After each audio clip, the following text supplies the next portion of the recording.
It's Eric back at the Naturopath. Thanks for coming back. I've got a question here from a subscriber from 3 days ago called Shirag Jain.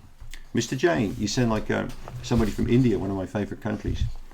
A country that my wife and I have been to. We adore India. We love the food and the culture. It's a great place. I'm just assuming because Jain's an Indian name. Now, Mr. Jain, I'll just read out your question here. Eric, I've been watching your videos regularly. I'm suffering from leaky gut and other autoimmune disorders like ankylosing spondylitis. I've also got SIBO caused by various pathogens like klebsiella pneumoniae, E. coli and streptococcus. And I also don't have any lactobacillus species growth in my gut.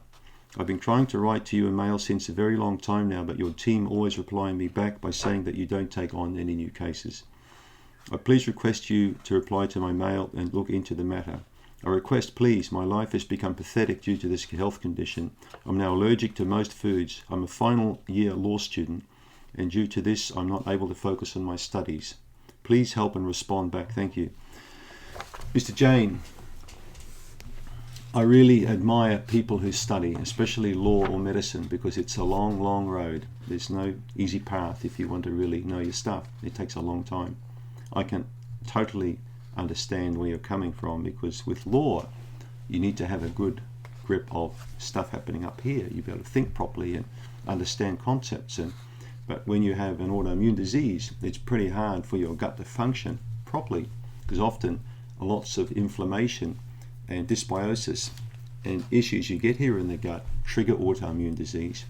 In time, experts will find that autoimmune disease is created in the gut and spreads to the periphery of the body. That's my opinion. It's always been my opinion, because I've helped many people with autoimmune diseases overcome the autoimmune disease that was so-called impossible and incurable. And I've seen people have a normal life when they finally got their gut cleaned up properly. So let's have a talk about this, all right? I know there's no feedback, or you can't reply to me or email me because I simply haven't got the time, okay? Mr. Jain, when you're 60 and you've been in law for 30-something years and you've seen thousands of cases, you get to a point where you can't keep going on. You have to, draw a line in the sand and say, that's it. I've got so many patients that are desperate to see me now, offering me money and all sorts of things. It's not about that anymore. For me, it's about the time, okay, time to spend with my family. I'm getting older now, and that's my priority. My health is my priority now. The priority for many years was my patient's health and my own health, but now I've had to shift that. I hope you understand that, so I cannot take on this case. I've had a case very similar to this. In fact, I'm still working with at the moment a gentleman who I also absolutely know has had many autoimmune diseases, and he's also an Indian gentleman, a very nice man. And after 10-15 years of being terrible, he's now almost finally 100%. He'll be 100% this year. I've worked with him now for about, I think, 18 months. So this is what I'm going to suggest you do. This is a video I want you to watch a couple of times, because I'm going to explain a few concepts to you that you need to write down and implement. And if you do implement these concepts, I'm pretty sure you're going to get a nice outcome, depending on the person that you're working with, okay? So that's the key thing. You need to work with somebody who understands the gut, who will work with you through a process. Now, testing is the most important thing you can do with autoimmune cases. If you don't do a stool test and you test, to me it's like you're firing off an Apollo rocket into space and you're not communicating with the guys down in Houston Control. So you'll probably end up in Uranus or Pluto, or God knows where you'll end up, You need to have a regular feedback and test and measure. So when you're working with someone, the person has to regularly test you to see what's going on in here, and then make the adjustments to a supplement regime and diet and lifestyle regime, that are in line with the gut. So if the gut's improving, great. If it's not improving, we've got to get you back on track again so it does improve, right? There'll be a lot of ups and downs for you along the way. There's no easy path with autoimmune disease. So you've mentioned I've got various pathogens like klebsiella, E. coli and streptococcus. So the lab I want you to work with, I think I've mentioned it so many times, is called doctor's data, okay? You mean to write on paper for you? I'll write on paper for you. So you need to find a doctor you can work with that will work with you with this lab. I feel this is probably the best lab to work with. Doctor's data. there. Doctor's data, okay? Now, doctor's data are in Chicago, in America. And the test you want to do is comprehensive stool analysis times 3 samples, that's 3 concurrent days, including parasitology. The test must be performed correctly, meaning a complete withholding of probiotics for 14 days before the test, and a complete withholding of all supplements, unless they're, pharmaceutical drugs, that are necessary for you, absolutely have to take them. I would recommend you stop all other supplements for at least 5 to 7 days prior to the test. Eating as normal. Eat whatever you want. Don't change your diet or include or exclude foods because of the test. All right? The test must be performed on normal working days for you, and preferably 3 concurrent days. That's going to give the doctor a really good insight into what's happening in the gut and steer you back on track. Now, you need to work also then with the sensitivity panels. Okay? So if you look at the back of the test, you'll see that what they've done, if they've tried to work out which natural and also pharmaceutical agents are effective against the bugs in your gut. All right?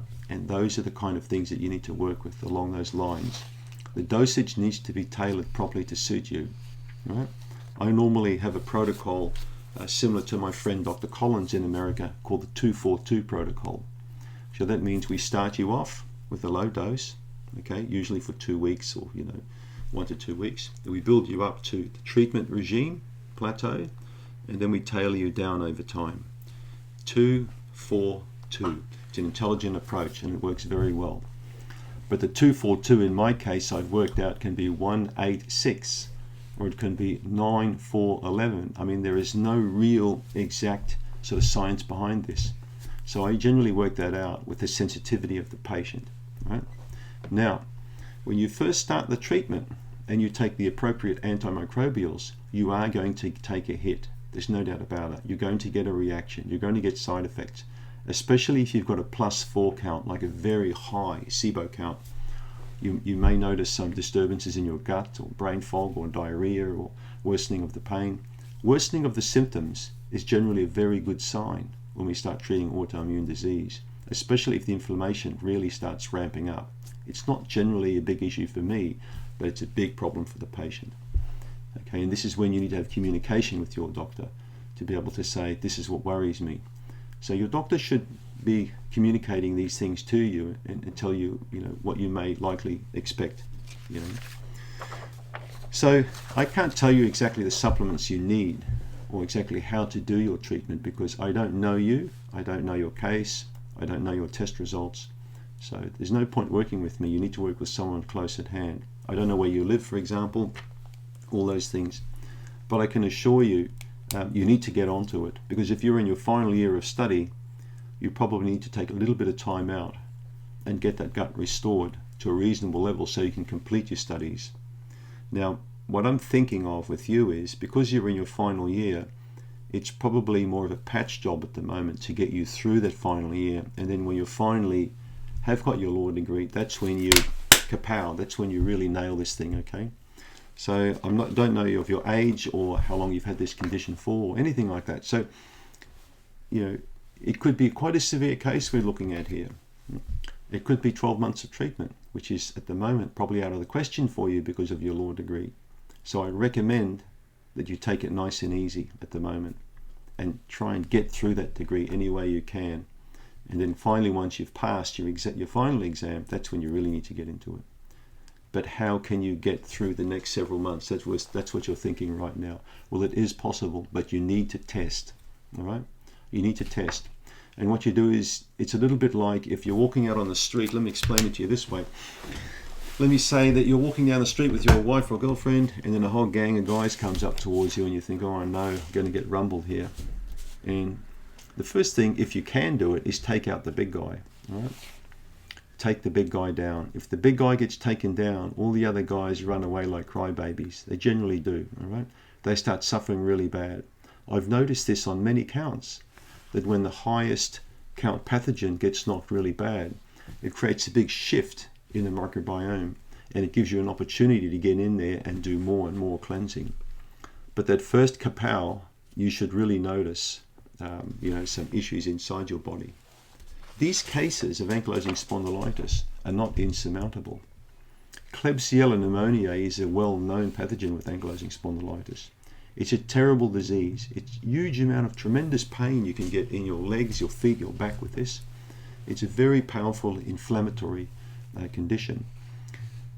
So what other advice can I give you, apart from working from a practitioner and understanding, that you're going to go through a process? Probably not much. But I want to assure you that cases like this you can get to the point where you can live a normal life. That's the point I'm trying to make here. I don't want you to give up hope, like a lot of people do, right? And you may need to self-manage this case if you can't find the right doctor. So make sure you stool test. Now, stool testing in your case, because you're a student, I hope you can ask your parents to help you a little bit, or some friends or someone like that. But you need to do that first test, absolutely.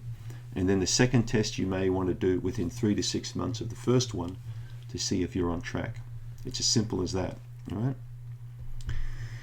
So that's about all I can say for you at the moment, Mr. Jain, but I do wish you well with your law studies. My grandfather was a barrister.